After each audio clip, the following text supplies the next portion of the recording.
What's up, everybody? How's it going? Got Joe here. We're back on the boardwalk.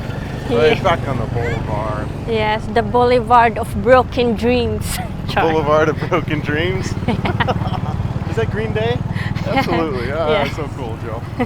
Oh man. So, gosh, we've been here. What? We got here Wednesday, and we're just kind of running around. And it's our final day. We head back tomorrow, and we've just been busy, just running around checking out the town, right? Yep. Seeing everything, and it's just kind of been nonstop.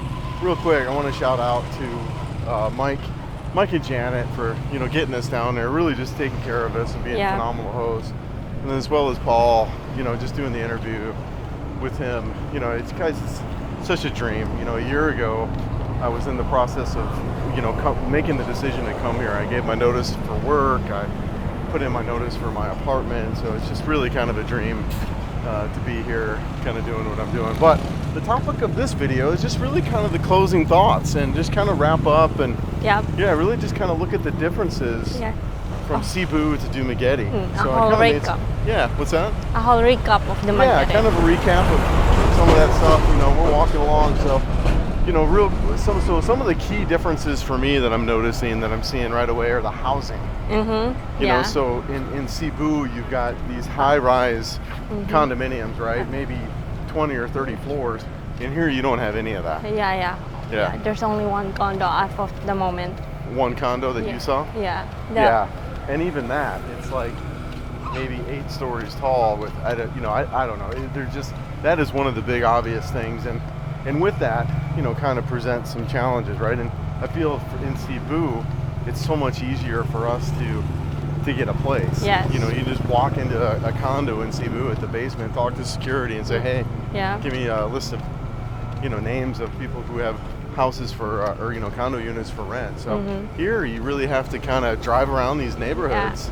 Only limited. Yeah. And then also Facebook, I feel the marketplace is a great resource for both, really. But that's pretty much a big thing that I'm seeing as a difference. And then another one that I'm seeing is dating. Yeah, the dating. Yeah, I just don't, in Cebu, I mean, I feel like there's single women everywhere, and here, I just don't see it. Oh, hey, sweetie. Yeah. Here, I don't see it like in Cebu, so I feel the dating is a little bit different here. It's not noticeable here. That much. Yeah. When you say it's not noticeable, what do you mean? The dating. Right, the available single. Yeah. Yeah. Right. So foreigners is another thing that I kind of listed down here as something that's different. And what I mean by that is there's a lot of Korean foreigners in Cebu, like a lot, which that's not good or bad. It's just something that's really obvious to me. Yeah. And, go ahead. And the first Koreans we found was back in Valencia Sunday Market. Yeah, I think so. But in Cebu City, there's a lot of Koreans everywhere. Honestly, it's great because there's a lot of Korean food then too. Yeah. Which is really tasty. So. Korean resto. And here, I'm not sure if there are Korean resto. Right. It's just there might be, but it's one of the big differences that I'm seeing. And also too, I think. Just there's a lot more Westerners in Cebu. I think that's also one of the big differences. Is there's just a lot more foreigners there in Cebu City, which honestly it makes sense. It's a big city, 3 million people. There's a lot going on. Yeah, there's just a lot bigger city, so it's kind of it that makes sense. Yeah.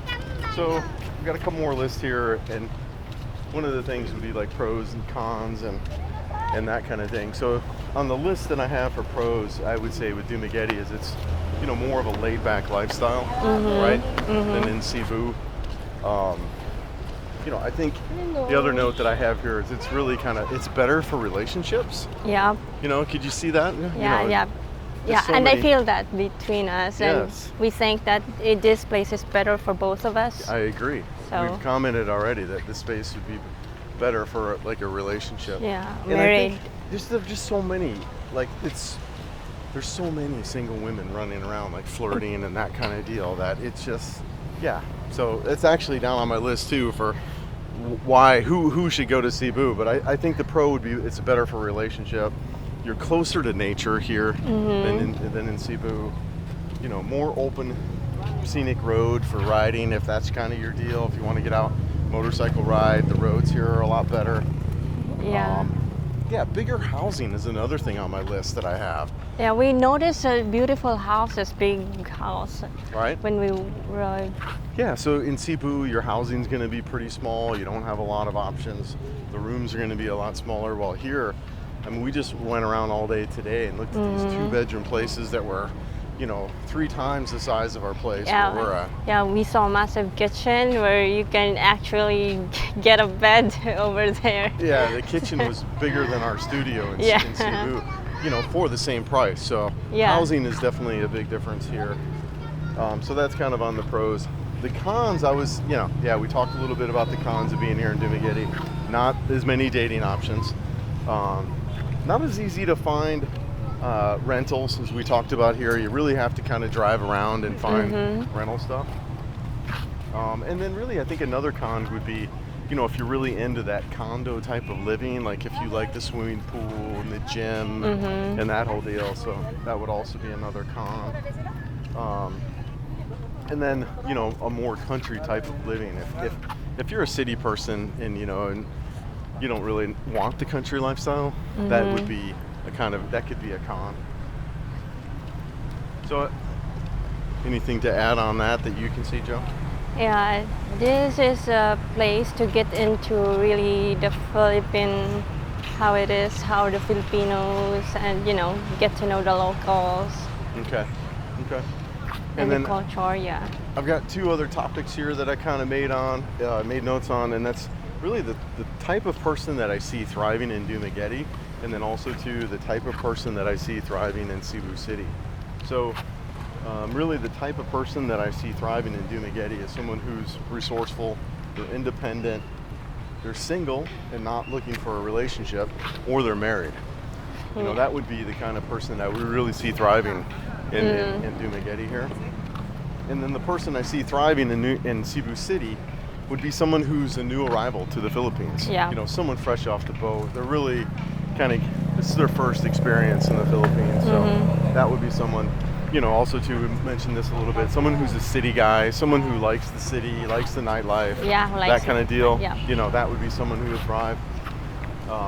So a single guy who wants to date, right?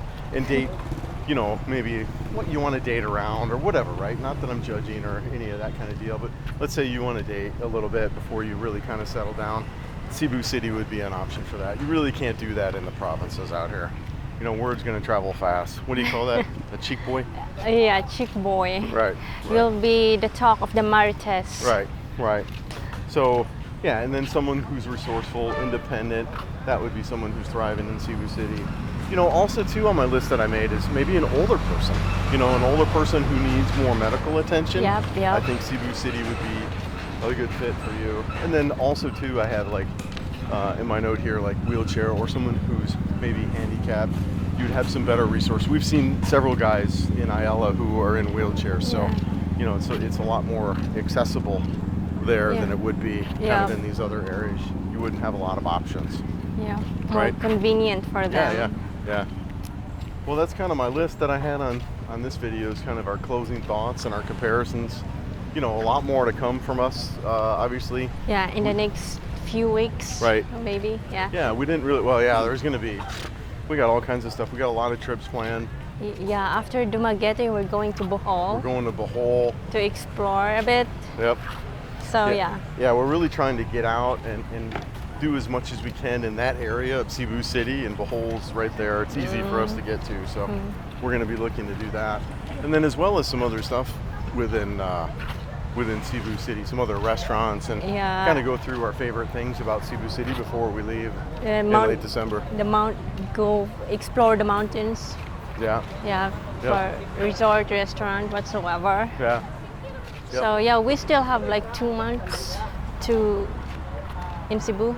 Right. So the lease expires in late December. So, which we may possibly extend into late January, just so we can hang out for Sinulog again. Yeah. But I'm kind of anxious to get my journey going down here in Dumaguete. I really like it here. Yeah. Also, it's really secure, the place that we found, because we don't wanna past that. Right. Yeah, I know there's some great places we saw today. I think there are a lot of options. It's just here in Dumaguete, but it is different in the fact that you really have to kind of drive around and find them versus, in Cebu, you just walk down the street and you look for a tower and you go in the tower and say, hey, are any rooms available? Anyway. Yeah, so the rooms are limited, so some people here really secure their place even though they're not here. They're going back to US or like that. So they were talking about that today. Actually, one of the places that we went to is that, that they're only there 3 months out of the year, but they rent it for the whole year, so that way they have the place and they don't have to come back and try to find another place. Yep. So, I thought that was interesting too. So, all right, guys. Well, we're gonna wrap this video up, but really just wanted to kind of talk about our closing thoughts and what we're thinking of Duma before we head out. We really wanted to shoot a lot more, but we just been busy. We've been running the whole time between meeting with Paul and visiting with him and those guys, and then just kind of meeting with realtors and checking out the area. So we just really haven't had a lot of time to do much shooting or editing, but it's a good kind of busy. Yeah, absolutely. I agree. Yeah. So anyways, guys, we're going to wrap this up.